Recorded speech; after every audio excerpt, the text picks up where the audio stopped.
What's up, YouTube? Your boy back once again with another sport topic, and today we're gonna talk some basketball. Orlando Magic basketball. Today we're gonna talk about the Orlando Magic first round pick, Jase Richardson, shooting guard slash point guard at Michigan State. We're gonna talk about exactly what his role is on this year's team for the Orlando Magic, but also what his potential role could be for the future for the Orlando Magic. We're gonna talk about it, we're gonna break it down. Now let's talk about it. Now, as we all know, the Orlando Magic took Jase Richardson with the 25th pick in this past NBA draft just a couple weeks ago. And I think it's a phenomenal pick. I think it's exactly what the Orlando Magic need. I really do, because you need to surround both Paulo and Franz with shooters. And we did that with the trade with Desmond Bain.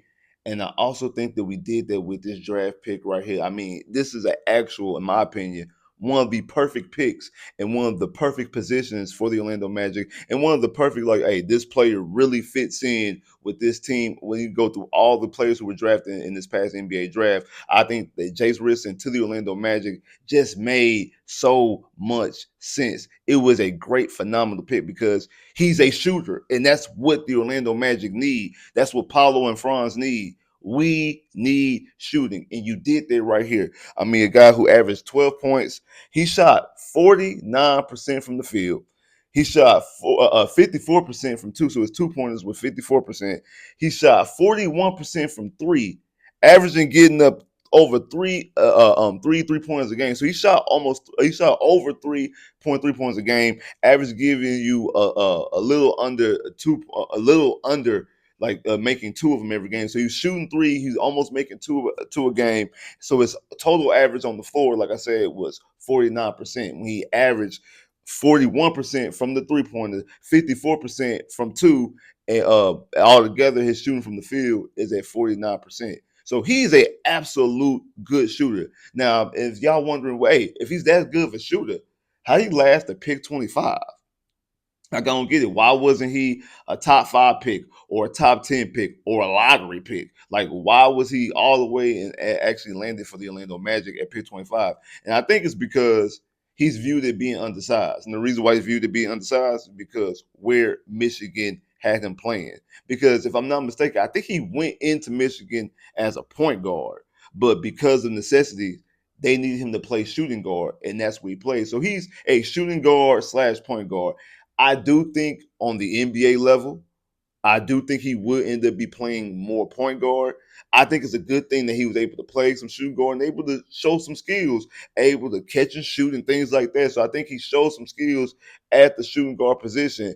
But I think he is more of a point guard because, again, he's kind of undersized to play shooting guard at the NBA level because he's not super athletic. He's not like just somebody like Donovan Mitchell, who's extremely athletic. So, hey, he's so athletic, even though he might be shorter than the average shooting guard, because of his athleticism, he's able to get around there because he is 6 foot, only 180 pounds. Again, he's only 19 years old, so he still has time to grow and to be actually put on an NBA type build. But at at 6 foot, 180 pounds, and not super athletic, that's really not going to bode well for a starting caliber shooting guard on the NBA level. But is he able to play at the point guard position? I really do think so. Now, again, we've seen him just a little small sample size of what he's done for the past 2 summer league games. And again, take this with a grain of salt because it is the summer league. We've seen players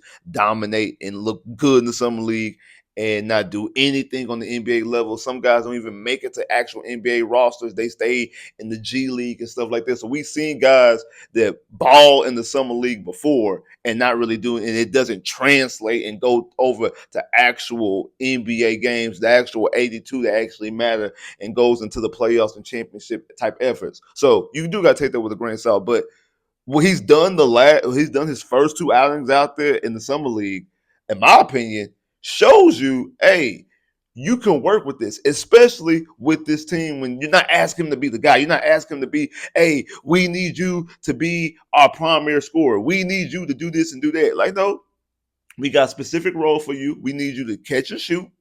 We need you to possibly maybe shoot off the dribble in some forms, but mostly hey, when Paulo and Franz need to kick it at somebody, that you're able to go and do your job and hit them threes or hit them twos, hit them mid-range shots and stuff like that, able to put the ball in the hoop. But again, what he's done, like his first outing, scored 14 points, was 5 of 8 from the field, made 2 3-pointers in a 22-minute span, and then just last night, 19 points, 4 assists, shot 50% from the field, was 5 of 10, and from the field. Now he only made one. He attempted three. He attempted 3 3 points. Only made one, but he did attempt 3 of them.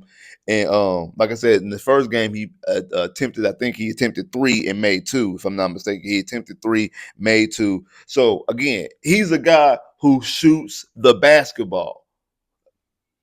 So he got up 5 shots in both games, in both outings. Got up 5 shots in both games. Got up 3 3-pointers in both games. So he's a guy who is not afraid to shoot the basketball. He doesn't get timid. He doesn't get the basketball like, oh, I don't know what to do. I don't know what to do. I don't know what to do. No, he goes out there and he shoots the basketball because he can shoot he can catch and shoot. And that's something that I definitely think is something that the Orlando Magic definitely needed. We needed somebody that's actually able and capable of going out there catching the basketball when Paulo, when Franz, when Jalen, when somebody kicks the ball out to you, able to catch it and shoot and not afraid to get the shots up. Now we do understand, hey, you got to play some defense when you up here with Jamal Mosley, because if you don't play defense, you're not going to see the court. You're not going to see the court. And again, he's a very decent on-ball defender. Again, now he's undersized, like I said, only 6 foot, 180 pounds, and not super athletic, but he's a willing participant on defense. He is a willing defender, especially on the ball defenders. He is able to go out there and play on the ball defense. So I don't have a actual worry about him as far as not really getting playing time, because he is a willing defender. He doesn't just, oh, I don't play defense. All I do is shoot the ball. And that's why I do think that when I said earlier, when you look at all the other draft picks and when you look at, hey, this player went here, this player went here, that in the grand scheme of things, this is exactly what the Orlando Magic needed. It fits the identity, the whole defensive minded identity that, if you're not gonna play defense, you're not gonna play. So he goes out there, he plays defense, and also fixes and supplies a need as far as somebody that's able to shoot.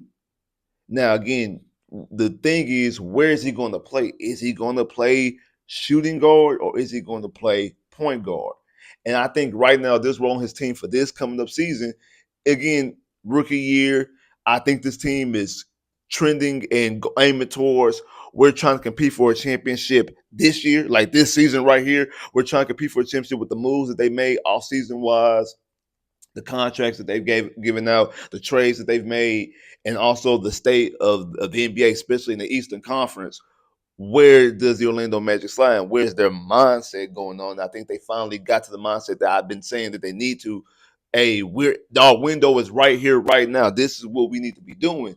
So I do think that they're aiming for that right now. So I think his role this year is more so going to be a guy coming off the bench and hey, do your job. Hey, when we kick the ball out to you, get us a bucket. Get us a bucket. Get a shot up. Get a shot up. But I don't want them to take away his aggressiveness. I do want him to stay being an aggressive guy that, hey, when the ball goes in his hands, he goes out there and he shoots it. Because I don't want that. I don't want you to take that away from him. I don't want you to take that type of mentality away from him. I want him to be able to go out there and anytime he catches the basketball, he catches and he shoots it. So I do want to see that mindset continue from him, and I hope that they don't try to change that. I want that because that's another thing that the Orlando Magic do. If you go look at the Orlando Magic offense, we don't get we're like bottom half, if not, if I'm not mistaken, I think we're last or second to last at shots attempt, not just 3-pointers, just shots in general. Like we don't get up many shots. Like the Orlando Magic last year do not attempt many shots. Now I know a lot of factors go into that, but we are at the bottom at the NBA level of getting up shots. So we need people who are willing to go up there and get up shots. And Desmond Bain and bringing in Tyus Jones, those moves are not just going to automatically fix it. You need other stuff, and I do think that Jase could help potentially do this, especially somebody coming off the bench. And I think that's what somebody he could be as a guy coming off the bench, maybe not being a huge contributor early on, but somebody coming off the bench, catching the basketball and getting the shots up. But I also think that his role in the future may be a little bit more significant. I want to take you back to 2009 when the Orlando Magic last time went to the NBA Finals. You know, the injury to Jameer Nelson in the Orlando Magic right before the trade deadline, traded the Houston Rockets, and was able to acquire Rafe Alston, Skip to Malou. The reason why they were able to get Rafe Alston, Skip to Malou from the Houston Rockets was because of Aaron Brooks, who was their backup point guard, emerged for the Houston Rockets that he was a viable point guard that he could play and be the starter. He was like a little spark plug, kind of like how we used to call Terrence Ross the human torch, the microwave, how he was a guy that would come off the bench and just ignite the offense and ignite the team. Like he would put the team in a better position because of his little spark plug energy, the way he was able to score the basketball, shoot threes, get to the hoop, and all these different type of things. That's kind of what Aaron Brooks was doing for the Houston Rockets back then. Aaron Brooks made Rafer Alston expendable because of what he was doing when he would get his time on the court. And there's an opportunity for Jase Richardson to be that caliber player. I'm not saying that he's going to go out there and he's going to take Sud's job and make Sud's expendable. That's not what I'm saying. But what I am saying is I do think his role in the future, especially being the point guard, could be more significant because when you hear people talk about him, they say, oh, he is a playmaker. He can make plays. Don't get it wrong. There is an opportunity to him to make plays. And you see a little small, like you see little small snippets of it in the summer league. Like it was the one pass that it doesn't count for an assist for him, but it was one pass that he made that when he as he's going out, he throws it and they swing it around the perimeter and it's a made shot. And again, they call it like a hockey assist when I assist to the guy to make the assist. Like he gets credit for the assist, but I assisted to him to make that assist for him to go out there and make the three, the dunk, or wherever the shot was. And it's called a hockey assist because that's kind of what they do up there in hockey. So you see the playmaking again, like I said before. Gotta take a lot of this with a grain of salt because it is the summer league. Because we've seen players out there ball in the summer league that not really do anything on the NBA level. But I do think the opportunity is there. Also, a guy who has NBA DNA. Play his dad, former Orlando Magic, Jason Richardson. I know he's mostly known for being with the Warriors, but he also played with the Orlando Magic. And they showed like little film of him and his dad when he was younger, and he's out there shooting the basketball and making the shots as a very young kid. So I just think him being a shooter is just something that he does. I think that's something that he's going to be again. I'm not saying he's a Klay Thompson or Ray Allen or Steph Curry or Dale Curry. I'm not saying no he's a I'm not saying Reggie Miller. I'm not saying he's none of those people. I'm not saying that he's going to be an all-time great shooter. I'm not saying that. But what I am saying, I do think he's going to be a very consistent shooter and the guy that we're going to be able to kick the ball out to and able to rely on him to make shots.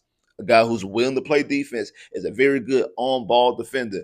And I do think that maybe that Michigan did us a service, possibly did him as far as financially and draft status, did him a disservice by putting him out there as a shooting guard instead of letting him play point guard. Because I do think if he played point guard, he probably would be a higher draft pick. And also, if he probably would have stayed another year, wasn't a one and done guy. Because I think there was questions of him being a one and done guy. Maybe if he played 2 years and played the point guard position, or played 1 year shooting guard and played another year at the point guard position, I definitely think that he's at least a lottery pick, if not top 10 pick. And again, will he ever possibly be a top 5 pick or like a top 5 pick or a top 7 pick? Probably not, because of he's not uber athletic. He's not uber athletic, but I definitely think he'll be a lottery pick and also potentially a top 10 pick if he would have got able to play the point guard position in Michigan, possibly played another year. So on that standpoint, as far as the draft status, they probably did him a disservice, but actually did us a huge service because one, it allowed us to get him at pick 25. So it allowed him to last to pick 25. And also now we can know that, hey, he can catch and shoot. So we can play him at the two if we need to play him at the two. But we'll probably play him at the one. You probably have Anthony Black at the two when they're on the court together. And then you also just brought in Tyus Jones, so I'm pretty sure you could play him and Tyus Jones on the court as well, and have Tyus at the one and have him at the two. So there's a lot of different ways that you'll be able to utilize Jase Richardson. I think that he fits, like I said, what the Orlando Magic want to do, and he fits the Orlando Magic team right now. And I think he has attributes also to fit the Orlando Magic in the future as well. And I think, like I said, it was a great pick. I think it was a great decision. It was a great move.